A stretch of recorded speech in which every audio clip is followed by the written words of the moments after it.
সুপ্রিয় দর্শক মণ্ডলী, আজকের সংবাদপত্র দেখার জন্য আপনাদের সবাইকে আমন্ত্রণ জানাচ্ছি। দর্শক মণ্ডলী, আমাদের সঙ্গে রয়েছেন অধ্যাপক পারভেজ করিম আব্বাসী। আব্বাসী ভাই, আপনাকে স্বাগত জানাচ্ছি স্টুডিওতে। বাংলাদেশ প্রতিদিন লাশ বাড়ছে, দুই পক্ষেই বেকারত্বে বন্দী তরুণ প্রজন্ম। দৈনিক ইত্তেফাকের শিরোনাম হচ্ছে মোসাদের সদর দপ্তরে এবার হামলা ইরানের, আমরা একাধিক গুরুত্বপূর্ণ পরিবর্তনের মধ্য দিয়ে যাচ্ছি, প্রধান উপদেষ্টা। মানবজমিন আশঙ্কা, ভয়ঙ্কর কিছু ঘটতে চলেছে, হরমুজ প্রণালীর বিকল্প নিয়ে এখনই ভাবতে হবে। কালের কণ্ঠ, ধ্বংসযজ্ঞে অনর ইরান ইসরায়েল, তারেক রহমান ক্রমে নিজেকে নিয়ে যাচ্ছেন ভিন্ন উচ্চতায়। কালবেলা শিক্ষা উপদেষ্টা কোটি টাকার প্রস্তাব পান এনসিটিবি চেয়ারম্যান পদের জন্য। 804 জুলাই শহীদ পরিবার পাবে বিনামূল্যে ফ্ল্যাট। আমার দেশ ইসরায়েল রক্ষায় সরাসরি যুদ্ধে জড়াচ্ছে আমেরিকা, জনগণ বনাম রাজনৈতিক দল। দেশ রূপান্তর, যুদ্ধমুখর মধ্যপ্রাচ্যে শান্তি বহুদূর, দেশে ফিরছেন তারেক, গুলশানে বাড়ি প্রস্তুত। খবরের কাগজ, ইসরায়েলের হৃৎপিণ্ডে ইরানের আঘাত, রাশিয়া ইরানকে নিয়ে অগ্নি পরীক্ষায়। আলোকিত বাংলাদেশ, মোসাদ ফিস ও বৃহত্তম তেল শোধনাগারে আঘাত, ঐকমত্য কমিশনের বৈঠক বয়কট করল জামায়াত। শিরোনাম একটাই, যুদ্ধ। তো সেই যুদ্ধের যে অবস্থাটা, সর্বশেষ যে পরিস্থিতি, তাতে দেখা যাচ্ছে যে মোসাদের হেডকোয়ার্টারে ইরানি হামলা এবং তেল শোধনাগারও হয়েছে। যাই হোক, পাল্টাপাল্টি কি চলছে ওইদিকে। আপনি জানেন যে ডোনাল্ড ট্রাম্প G7 থেকে আগে চলে আসছেন, এসে যে মন্তব্যটা করেছেন যে এটা নিয়ে খুব বেশি হুলস্থুল হচ্ছে, তেহরানকে খালি করতে হবে। তো সেটা কেন এবং এর প্রতিক্রিয়াটা কি? অশান্তি থামছে না। এবং আপনি দেখেন এই রাশিয়া ইউক্রেন যুদ্ধ, আপনি দেখেন হচ্ছে যে সিরিয়াতে যুদ্ধ, লেবাননের যুদ্ধ, গাজাতে জেনোসাইড, এটা আর কোনো অন্য কোনো শব্দ নাই।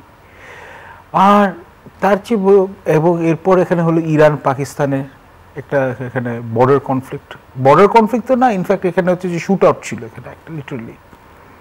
এবং last but not the latest, যেটা হচ্ছে সবচেয়ে মধ্যপ্রাচ্যে যেখানে যারা পড়াশোনা করেন বিশেষজ্ঞ, যাদের কাছে একটা ফল্ট লাইন যেটাকে এখানে বলে, ইসরায়েল ইরানের উপর সর্বশক্তি নিয়ে ঝাঁপিয়ে পড়েছে। এখন আপনি প্রশ্ন করতে পারেন হচ্ছে যে এটা কি ডিসকানেক্টেড, নাকি র্যান্ডমলি সারা বিশ্বে কি এরকম অশান্তি হচ্ছে, নাকি এটার সাথে যোগসূত্রতা আছে? এটার জন্য আমি আপনাকে এখানে আজকের প্রোগ্রামটা এটা নিয়ে বেশিরভাগ আলাপ হবে, তো এটা নিয়ে আমি এখানে চাই। প্রথমত হচ্ছে এই ইরান এবং ইসরায়েলের মধ্যে ফাটল ধরে হচ্ছে 1979 সালে, যখন ইসলামিক রেভলিউশন বা ইসলামিক আন্দোলন হয় এবং যুক্তরাষ্ট্র ও পশ্চিমা বিশ্বের যে খুব পছন্দের মানুষ, পছন্দের মিত্র রেজা শাহ পাহ্লভি দ্বিতীয় যখন হচ্ছে এখানে ওনার পতন ঘটে, তখন যে ইসলামিক যে আন্দোলন যেটা করা হবে ইসলামিক রেভলিউশনের নামে, এখানে হচ্ছে যে আপনার আয়াতুল্লাহ খোমেনি আসলে, এবং তখন উনি হচ্ছে পুরোপুরি হচ্ছে ইরানের পলিসিতে এখানে হচ্ছে পুরোপুরি এটাকে যেটাকে বলে হচ্ছে 90 ডিগ্রি টার্ন নিলেন। 90 ডিগ্রি মানে 180 ডিগ্রি টার্ন। কেন?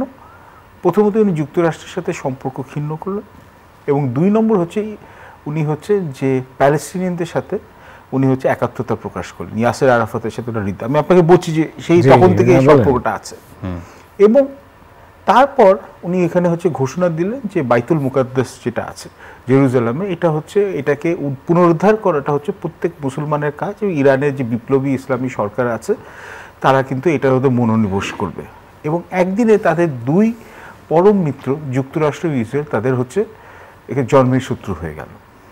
এরপর উত্তরোত্তর প্রথমে হলো যে ইরান ইরাক যুদ্ধ, এবং অনেকে ধারণা করা হয় যে সাদ্দাম হোসেন হচ্ছে যুক্তরাষ্ট্রের প্রত্যক্ষ নাহলে পরোক্ষ এখানে একটা ইশারায় আক্রমণটা করেছিল। এবং মধ্যপ্রাচ্যে যে বাকি যে এখানে হচ্ছে যে গালফ স্টেটস যেগুলোকে বলবো, সৌদি আরেবিয়া বা হচ্ছে যে আপনার UAE বা কুয়েত, তারা কিন্তু বিলিয়ন্স অফ ডলার্স কিন্তু সাদ্দাম হোসেনকে দিয়েছিল, যাতে হচ্ছে যে এই খোমেনি যে ইসলামী বিপ্লব, শিয়া ধাঁচের যে ইসলামী বিপ্লব, সেটা যাতে তাদের দেশে না ছড়ায়। কেননা প্রত্যেকটি মধ্যপ্রাচ্যের দেশের মধ্যে কিন্তু যথেষ্ট কিন্তু হচ্ছে শিয়া মানে এখানে হচ্ছে মাইনরিটি আছে, তো এখানে সবসময় কিন্তু এই ভয়টা কাজ করে। এবং তখন কিন্তু আস্তে আস্তে ইসরায়েলের সাথে মধ্যপ্রাচ্যের যে বাকি দেশগুলো, সৌদি আরব, ইউএই, কুয়েত, তাদের সাথে কিন্তু একটা মানে এখানে সম্পর্কটা একটা সিক্রেট ব্যাকডোর নেগোসিয়েশন শুরু হয়ে গেল। এখনকার সময় আসে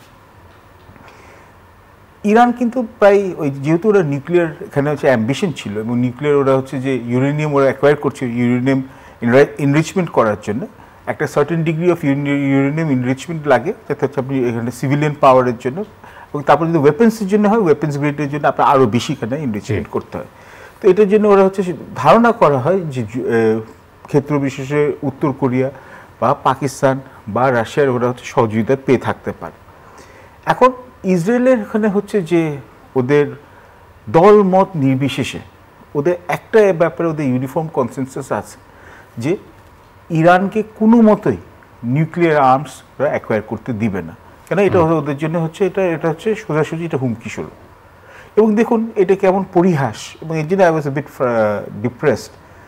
এটা কিন্তু ওপেন সিক্রেট যে ইসরায়েলের কাছে কিন্তু নিউক্লিয়ার ওয়েপন্স আছে, এবং ওরা কিন্তু নিউক্লিয়ার নন প্রলিফারেশন ট্রিটি সিগনেটারিও না, কিন্তু ইসরায়েলের ব্যাপারে সবাই কিন্তু হচ্ছে দেখেও না দেখার ভান, সাইলেন্ট একটা ব্যাপার আছে।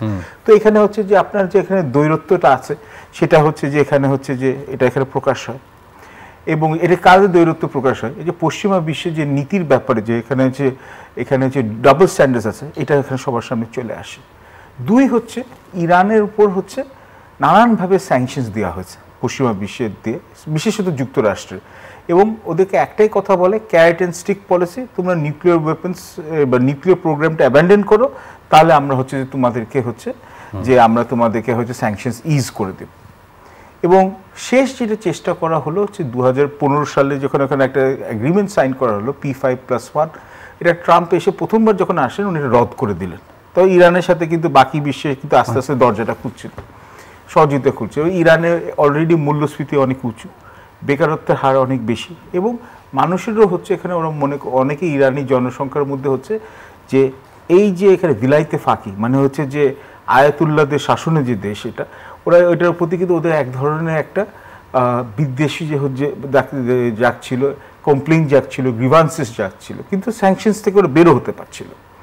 এখন ইরান এই এটা থেকে বের হওয়ার জন্য ওরা কি করলো, ওরা কিন্তু অনেকগুলো প্রক্সি ওয়ার করার সে জড়িয়ে গেল। ইরাকে কিন্তু ওরা শিয়া মিলিশিয়াকে ওটাকে স্ট্রেনথেন করার জন্য এবং আইসিসকে এখানে দমন করার জন্য ইরানিয়ান রেভলিউশনারি গার্ডস করে এখানে ওরা হচ্ছে ওদেরকে লোক পাঠিয়েছিল, এক্সপার্ট পাঠিয়েছিল। এবং কাসিম সোলেমানি যাদেরকে হচ্ছে যুক্তরাষ্ট্র পরে এখানে ওরাই ক্লেম করেছে যে তাকে মেরেছে, তো উনি কিন্তু ওখানে ইরাকে অনেক দিন অ্যাক্টিভ ছিলেন। এখানে কুতুবে হেজবুল্লাহ বলে এখানে মিলিশিয়া আছে। ঠিক তেমনি লেবাননে হচ্ছে যে প্রয়াত যে এখানে হচ্ছে আপনার শেখ নাসরাল্লাহ, তার হেজবুল্লাহকেও হচ্ছে ওনারা এখানে সাপোর্ট করে এখানে দাঁড়িয়েছিলেন, একটা পোটেন্ট একটা ফোর্স বানিয়েছিল লেবানন থেকে হচ্ছে মাঝে মধ্যেই হচ্ছে ইসরায়েলকে টার্গেট করা হতো।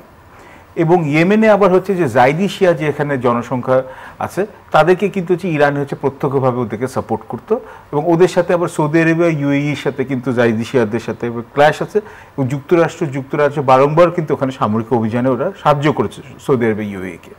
এবং সৌদি আরবের মতো বা আপনার মনে করুন ইউএইর মতো, কুয়েতের মতো, ক্ষেত্র বিশেষে বাহরাইনের মতো দেশে, সেখানে কিন্তু শিয়ার এখানে একটা মাইনরিটি কিন্তু সিগনিফিকেন্ট আছে। যেমন সৌদি আরবে কিন্তু ইস্টার্ন প্রভিন্স যেখানে আছে, যেখানে সবচেয়ে বেশি তেলের এখানে ঘাঁটি আছে, ওখানকার কিন্তু মেজরিটি পপুলেশন কিন্তু শিয়া, আরব কিন্তু শিয়া, এবং ওখানে কিন্তু এটা ইরানের প্রতি একটা সহানুভূতি বা সফট কর্নার থাকতে পারে, বা লেবাননের যেখানে ওখানে মেজরিটি জনসংখ্যা হচ্ছে শিয়া।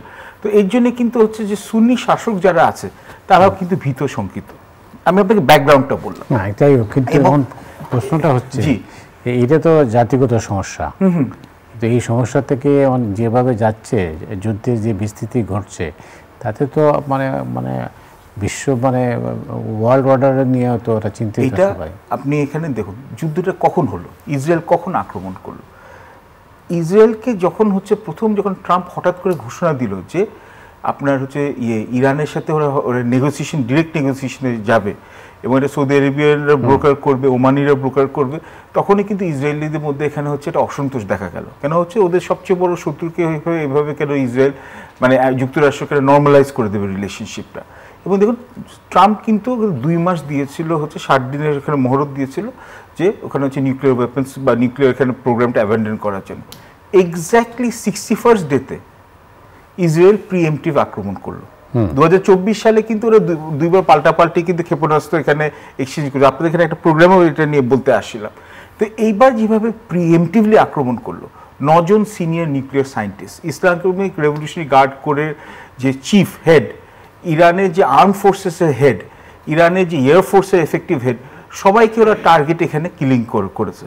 এবং হচ্ছে এখানে ড্রোন, তারপরে হচ্ছে মিসাইলস, এবং এখানে হচ্ছে ফুল আউট অ্যাটাক হয়েছে। এবং ওদের নাথানজে যে নিউক্লিয়ার পাওয়ার প্ল্যান্ট, ওটার উপর আক্রমণ করা হয়েছে।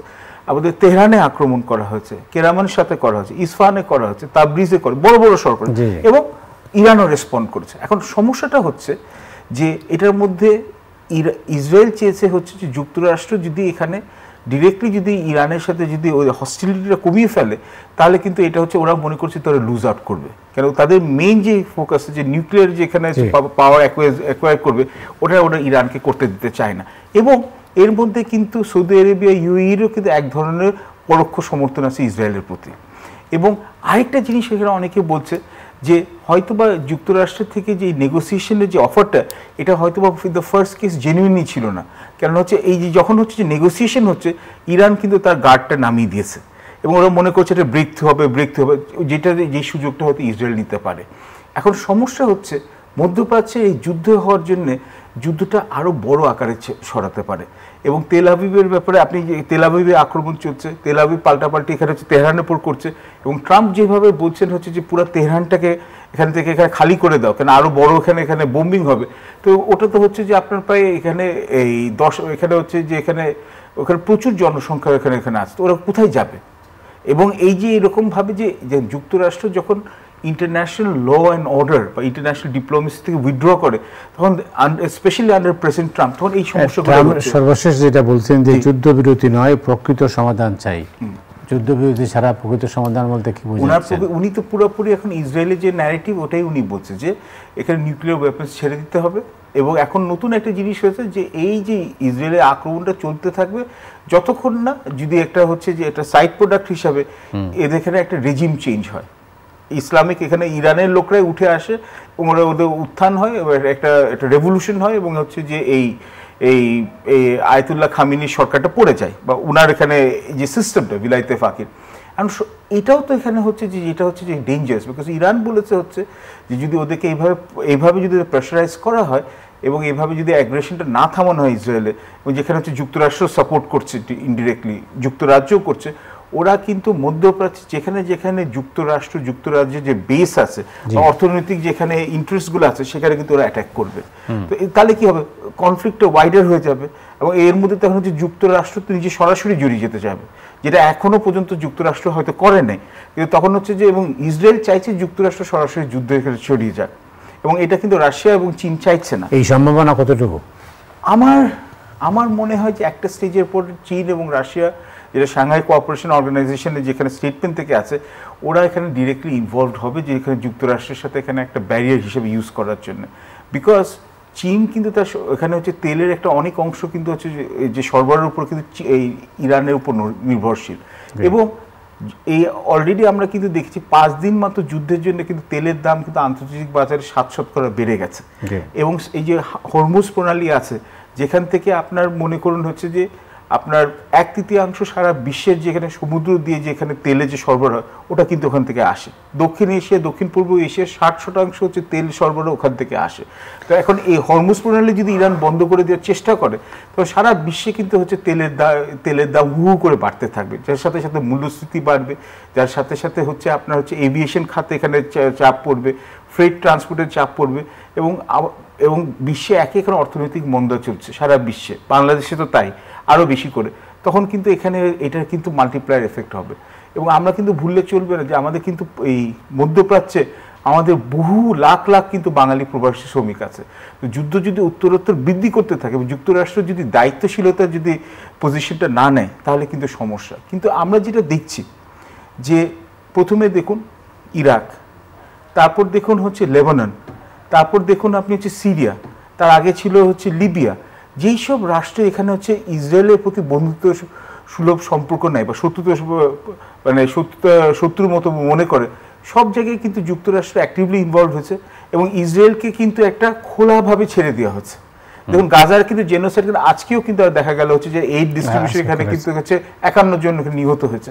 পুরো বিশ্ব কিন্তু এখানে হচ্ছে যে পশ্চিমা বিশ্বের অন্তত যারা নেতৃস্থানীয় যারা আছে তারা কিন্তু চুপ, এবং লেবাননে কিন্তু এখনো চলছে।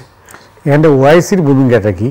ওআইসি, আমি তো আপনাকে এই জন্য এটা বললাম, এখানে ওআইসি যদিও বা ওরা বলছে যে দুই সাইডকে বলছে হচ্ছে কনফ্লিক্টটা কমিয়ে দেওয়ার জন্য, কিন্তু আপনি বড় বড় যেখানে সুন্নি রাষ্ট্রপ্রধানরা যারা আছেন, Saudi Arabia, UE, Kuwait, Oman, Bahrain, সবাই চায় যে হচ্ছে ইরানের যে নিউক্লিয়ার অ্যাম্বিশনটা আছে এবং ইরান যে হচ্ছে রিজিওনাল এখানে হচ্ছে যে অ্যাম্বিশনগুলো আছে যেখানে আঞ্চলিক মোড়ল হওয়ার, ওরা চাইছে এটাকে বন্ধ করার জন্য। এবং আরেকটা একটা খুব ইন্টারেস্টিং একটা পসিবিলিটি দেখা যাচ্ছে, যেটা ট্রাম্পের একটা ফেভারিট ব্রেন চাইল্ড, এটা হচ্ছে iMac, India middle east Africa corridor. তো ওই করিডোরটা যেটা করতে যাচ্ছে, যেটা হচ্ছে বিআরআই এর একটা অল্টারনেট রুট হিসাবে, ওটার জন্য কিন্তু সেন্ট্রাল পয়েন্ট হচ্ছে ইসরায়েল, ওটার জন্য একটা সেন্ট্রাল পয়েন্ট এখানে ইনভিসার্চ করা হচ্ছে গাজা। এবং ওদের এইটা করার জন্যে ওদের সবচেয়ে বড় যে প্রতিপক্ষ ছিল হচ্ছে ইরান।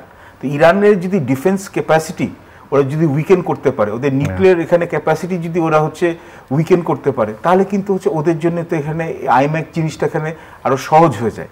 এবং তখন এখানে হচ্ছে যে তখন মধ্যপ্রাচ্যের দেশগুলো তখন ইসরায়েলের সাথে ডিরেক্টলি এখানে কোলাবোরেশন করতে পারবে। তো এখানে কিন্তু আপনি দেখেন মাল্টিপল পলিটিক্সটা আছে। এবং ইরানেরও একটা সমস্যা আছে, যে ইরানেও কিন্তু আপনি দেখুন প্রথমে যখন ইসলামিক যেখানে অভ্যুত্থান হয়েছিল আয়াতুল্লাহ খোমেনির, সবাই কিন্তু দলমত নির্বিশেষে কিন্তু পছন্দ করে এটাকে অভ্যুত্থান করে জানিয়েছে, কিন্তু ইরানের মধ্যে কিন্তু অনেক দুর্বলতা আছে। দেখুন ওখানকার যে এখনকার যারা ক্ষমতায় আছে তাদের সাথে কিন্তু সাধারণ ইরান জনগণের মধ্যে কিন্তু বিশাল বড় দূরত্ব হয়ে গেছে চাওয়া পাওয়ার ব্যাপারে। এবং ওরা কিন্তু এখন ক্ষমতার শীর্ষস্থানে যেখানে যে যায় লঙ্কায় সে হয় রাবণ, ওখানে কিন্তু দুর্নীতি কিন্তু অনেক বড় এখানে আওয়াজ, এখানে অনেক প্রমাণ পাওয়া গেছে। এবং এর জন্য এখানে হচ্ছে যে ব্ল্যাক মার্কেট ইকোনমি, যে স্যাংশনস অ্যাভয়েড করার জন্য এটা হচ্ছে যে আইআরসিজি, ওরা হচ্ছে সরাসরি নাকি অনেকে এসে সম্পৃক্ত। তার জন্য দেখবেন যে এখানে যে এই এত বড় যে ইসরায়েলের যেখানে যে ওদের অপারেটিভসে ঢুকে গেল ইরানের মধ্যে এত টাইট সার্ভিসের সত্ত্বেও, তো এটাও তো একটা সিকিউরিটি ফেলিয়ার। এবং যদিও বা ইরানি লোকরা হচ্ছে, ইরানি মানুষরা অনেক ওদের সরকারের উপর বিরক্ত, কিন্তু ওদের মধ্যে আবার দেশপ্রেম আছে। ওরা কিন্তু আপনি দেখুন যারা হচ্ছে যে মনে করেন আয়াতুল্লাহ সরকারকে পছন্দ করেন না বা যারা অন্ধ সমর্থক, তারা কিন্তু একটা ব্যাপারে একমত যে আমাদের নিউক্লিয়ার পাওয়ার আমরা অ্যাকোয়ার করবো, নিউক্লিয়ার বোম্ব দরকার হলে অ্যাকোয়ার করবো, এবং এটা হচ্ছে আমাদের দেশের ন্যাশনাল সভারেন্টির একটা কম্পোনেন্ট। এবং ওখান থেকে বাইরের থেকে কেউ এসে ওদের এজেন্ডা চাপিয়ে দিবে, বাইরে থেকে হুকুম চাপিয়ে দিবে, আমার মনে হয় ইরানি মানুষরা এটা চাইবে না। যাই বাংলাদেশে এই যুদ্ধের প্রভাব কতটুকু? জি, 3 থেকে 4 রকম প্রভাব হতে পারে। একটা তো সরাসরি আমি বলেই দিলাম যে তেলের দাম আপনার হচ্ছে 7% বেড়ে গেছে। আর যদি স্ট্রেট অফ হরমুজ, যদি এটা সম্ভাবনা কম, যদি ইরান যদি এটাকে ব্লকেট করার চেষ্টা করে, তাহলে তেলের দাম হচ্ছে আপনার গোল্ডম্যান স্যাক্সের এস্টিমেট হচ্ছে $100 চলে যাবে পার ব্যারেল, কারণ $74 আছে। তো অবভিয়াসলি আমাদের, এবং আমরা কিন্তু ইফ আই রিমেম্বার কাতার এবং ওমান এইসব জায়গা থেকে এলএনজি বা এগুলো আমরা আমদানি করি। আমরা যে এই আমদানি বা ইম্পোর্টটা করি, এটা আমাদের সাপ্লাই চেইনটা ডিসরাপ্টেড হবে, কেন তো আপনার হরমুজ প্রণালী দিয়ে, এবং এটা কিন্তু খুব সংকীর্ণ জায়গা, তো 33 কিলোমিটার এটা কিছু কিছু জায়গায় আছে। এবং ওখান থেকে কিন্তু যদি আপনি এখানে সি মাইন্স দিয়ে দেন বা এখানে হচ্ছে ড্রোন অ্যাটাক করেন, তাহলে কিন্তু ওখানে হচ্ছে যে পুরো সরবরাহ বন্ধ হয়ে যাবে। তো বাংলাদেশে প্রথমেই হচ্ছে তেল ও জ্বালানি গ্যাসের সংকট দেখা যেতে পারে, এবং তার সাথে সাথে হচ্ছে যে আপনার মূল্যস্ফীতি বাড়তে পারে, তার সাথে সাথে টাকার অবমূল্যায়ন হতে, আমি বলছি যে এক্সট্রিম সিনারিও। এবং অফকোর্স আমাদের হচ্ছে যে আমাদের বিদেশি যে লোনগুলো নিয়েছে ওটার ডেট সার্ভিসিংটা আমাদের সমস্যা হবে, এবং আমাদের যে এখানে লাখ লাখ যে প্রবাসী শ্রমিকরা আছে তাদের নিরাপত্তা এখানে কীভাবে আমরা নিশ্চিত করব। কেন আপনার মনে আছে তখন তো আপনি অ্যাক্টিভলি কাজ করছেন, যখন হচ্ছে যে এই মধ্যপ্রাচ্যে যখন কুয়েতে যখন এখানে ইরাক এখানে আক্রমণ করলো, তখন কিন্তু আমাদের অনেক এখানে প্রবাসী বাংলাদেশে আটকে পড়েছিল, তখন কিন্তু আমরা অন্যান্য দেশের উপর কিন্তু নির্ভরশীল হয়েছে তাদেরকে নিয়ে আসার জন্য। আর ওদেরকে এই ওয়ার্স্ট কেস সিনারিও নিয়ে আসবো কী করে। এবং তার সাথে সাথে আপনার ফ্রেট কস্ট, জাহাজের কস্টগুলো ওগুলো বেড়ে যাচ্ছে। আপনার অলরেডি কিন্তু এমিরেটস, এতিহাদ এদের কিন্তু ফ্লাইটগুলো কিন্তু সব ক্যান্সেল হয়ে গেছে। তো আমাদের সব দিক দিয়ে এটা আমাদের গার্মেন্টস রপ্তানিতে এখানে একটা আঘাত করতে পারে। তো যুদ্ধ যত তাড়াতাড়ি বন্ধ হয় এটাই আমাদের এখানে হচ্ছে যে আমাদের এটা আমাদের এটা কামনা করা উচিত। কিন্তু তার জন্য কিন্তু আন্তর্জাতিক সম্প্রদায়, বিশেষত পশ্চিমা সম্প্রদায়, তাদের ইসরায়েলের প্রতি এক পেশে যে ওদের যে এখানে সহানুভূতি, এখান থেকে গিয়ে আরও ইভেন হ্যান্ডেড অ্যাপ্রোচ হতে হবে। কিন্তু আমরা তো আপাতত দেখছি না, কারণ ইসরায়েল কিন্তু এখনও সিরিয়াতে আক্রমণ করছে, ইসরায়েল এখনও লেবাননে আক্রমণ করছে, ইসরায়েল এখনও হচ্ছে যে আপনার ইয়েমেনে আক্রমণ করাতে সাহায্য করছে, এবং ইসরায়েল ওপেনলি হচ্ছে প্রিএমটিভলি ওরা বলছে যে ওরা হচ্ছে ইরানে আক্রমণ করে যাবে, এবং যতক্ষণ পর্যন্ত ওদের স্ট্র্যাটেজিক অবজেক্টিভ না শেষ হয়। তো ইসরায়েলের ব্যাপারে কেন জানি ইসরায়েল যতবার, এবং গাজাতে তো চালিয়ে যাচ্ছে হত্যাযজ্ঞ, তো ইসরায়েলের ব্যাপারে পশ্চিমা বিশ্বে কেমন ধরনের একটা নীরবতা আছে। এটা অনেকটা যেমন ভাসুরের নাম মুখে আনা যাবে না। তো আপনি যুক্তরাষ্ট্র বলেন, যুক্তরাজ্য বলেন, এমনকি ইউরোপিয়ান ইউনিয়ন বলেন, এখান থেকে এক ধরনের দেখেন ইসরায়েলের বেলায় এক ধরনের মৌনতে সম্মতির লক্ষণ দেখা যাচ্ছে। না, কিন্তু মুসলিম ওয়ার্ল্ডের এই অবস্থা তো এটাও তো একটা, এটা তো নিঃসন্দেহে আপনি ওআইসির কথা বলছেন, is OIC relevant any longer? আমি আপনাকে খুব দেখুন, এখন মুসলিম বিশ্বে তো কোনোদিন ঐক্য ছিল না, এবং দেখুন শিয়া সুন্নির যে একটা ইমাজিনারি ডিভাইড, বা আপনি দেখুন হচ্ছে টার্কি ভার্সেস মিডল ইস্ট, এটা মানে টার্কি ভার্সেস আরব কান্ট্রি। টার্কির রোলটা কি? টার্কির রোলটা হচ্ছে টার্কি দুই সাইডের সাথে এনগেজ করবে, মানে sadly that is the truth. যেখানে টার্কির সাথে হচ্ছে যুক্তরাষ্ট্রের সাথে সম্পর্ক আছে, টার্কির সাথে রাশিয়ারও সম্পর্ক আছে, তুরস্কের সাথে ইরানেরও সম্পর্ক আছে, তুরস্কের সাথে ইসরায়েলেরও সম্পর্ক আছে, এবং তুরস্ককে ওদেরকে নিতেই হবে যদি আইম্যাকটা ওরা যদি যুক্তরাষ্ট্র এখানে ইমপ্লিমেন্ট করতে চায়। তো টার্কির কিন্তু এখানে হচ্ছে হ্যাঁ ওরা ক্রিটিসাইজ করবে, ওরা কন্ডেম করবে, কিন্তু ওদের কিন্তু এখানে হচ্ছে ওরা they will play all the sides. একই জিনিস তো আমরা ভারতের সাথে দেখছি, কারণ ভারত হচ্ছে এই ইসরায়েলে হচ্ছে সবচেয়ে বড় হচ্ছে ডিফেন্স পার্টনার, ওদের সবচেয়ে বেশি আমদানি করে, কিন্তু অর্থনৈতিক আবার এখানে পার্টনারশিপ কিন্তু ইরানের সাথে আছে, তেল আমদানি করে এবং চা এখানে হচ্ছে যে পোর্টটা করে। তো ভারতে কিন্তু দুই সাইডের সাথে ব্যালেন্স করার চেষ্টা করছে। So it gets more complicated as you go. এবং এটা সবার আগেই হচ্ছে যে এটা একটাই শুধু মেসেজ দিচ্ছে আমাদের মতো দেশগুলোকে, যে এক ইন্টারন্যাশনাল যে আর্কিটেকচার যেটা আমরা বলছি, বা রুল অফ ল, আইনের শাসন, এটা কিন্তু একটা স্টেজের পর কিন্তু আমার মনে হয় অ্যাপ্লিকেবল না, এবং মাইট ইজ রাইট। এটা হয়তো বেশি দিন টিকবে না, কিন্তু আপাতত এখন তো বাস্তব অবস্থা তাই এখন। এবং তার জন্য এখন আমাদের কথা মনে হয় কি, যে আপনার যখন আপনি বলেন যে গণতন্ত্র বা হিউম্যান রাইটস, এটা হচ্ছে কি একটা সিলেক্টিভ একটা বুলিং মনে হচ্ছে, যে মানে পশ্চিমা বিশ্বে যারা হচ্ছে যে যারা বন্ধুপূর্ণ মিত্র যে দেশগুলো আছে তাদের জন্য হয়তো বা সিলেক্টিভ ইউসেজ আছে, অন্যদের জন্য না। তো এটাতে যেটা হচ্ছে যে যুক্তরাষ্ট্রেরও কিন্তু হচ্ছে মোরাল লিডারশিপের ক্ষমতাটা এটা কিন্তু কমে যাচ্ছে। সুপার পাওয়ার হলে কিন্তু আপনার কিন্তু কিছু সুপার রেসপন্সিবিলিটিও থাকে অবশ্যই, কিন্তু আমার মনে হচ্ছে যে শুধু ট্রাম্পের আমলে না, যুক্তরাষ্ট্রের এখানে হচ্ছে 1950-এর শতকের পর থেকে, জেনারেল আইজেনহাওয়ারের পর থেকে যেই হোয়াইট হাউসে গেছে, ইসরায়েলের প্রতি পুরোপুরি ব্লাইন্ড একটা প্রেফারেন্স আছে। তো এর জন্য যেটা হয়েছে যে মধ্যপ্রাচ্যে কিন্তু কোনোদিন অশান্তি কিন্তু থামছে না। সেই অশান্তি নিয়েই আমরা আছি। আমরা জানি না দেশটার অবস্থাটা কোন দিকে যাবে। তো বিশ্ব পরিস্থিতি যে যুদ্ধ যদি শুরু হয়ে যায় সারা দুনিয়ায়, তামাম দুনিয়া যদি তৃতীয় বিশ্বযুদ্ধ হয়, তাহলে কিন্তু পরিস্থিতিটা আরও বেশি কী হবে আর জানি না আমরা। যাই হোক, আমরা চাই না যে যুদ্ধ হোক, শান্তিই আমাদের কাম্য আমাদের। আপনাকে অনেক অনেক ধন্যবাদ। দর্শক মণ্ডলী, আজ এ পর্যন্তই। আপনার সবাই ভালো থাকুন।